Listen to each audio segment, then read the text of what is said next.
Where the Heart Leads is an ambitious, narrative-driven game that dives into surreal and heartfelt territory as it tells the story of a man named Whit Anderson, his dysfunctional family, and the small-town characters they share their lives with.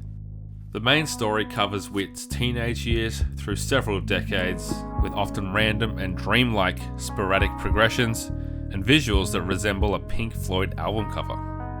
There are no clever challenges present in the gameplay. You're mostly going through the motions of experiencing the story and learning about Whit's past, present, and future through playing memories with his family and loved ones. The art is colourful, vibrant, and stylized, true to the rural settings, which really adds to the sense of place that makes these characters feel like real people. I think the best feature of Where the Heart Leads is the writing.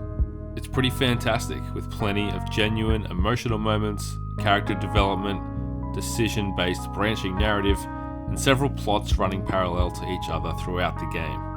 But relying too much on this great writing also becomes a weak point for me, as I wasn't prepared for an amount of dialogue that would outlast some novels. The main issue here is time, and this game demands such an investment from players that I admittedly stopped caring about stories and characters that fell outside the A and B plots, anyone that was really outside of Whit's direct family. The puzzles are very simple and mostly amount to finding the right person to talk to in the right order, interacting with the right objects when it's time to do so. So when the gameplay boils down to 60% reading dialogue with no voice acting, and 40% running around trying to find the next thing to interact with, it's hard to keep invested in every line in every conversation over the course of more than 10 hours.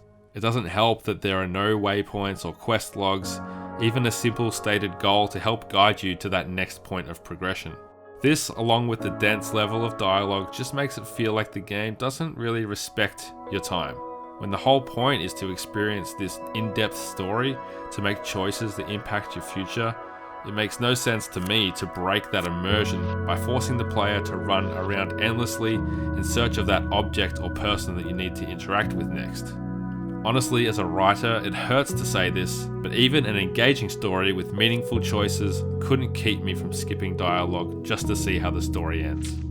I truly wish I could recommend Where the Heart Leads to everyone, because there is a lot of heart in there, pun intended.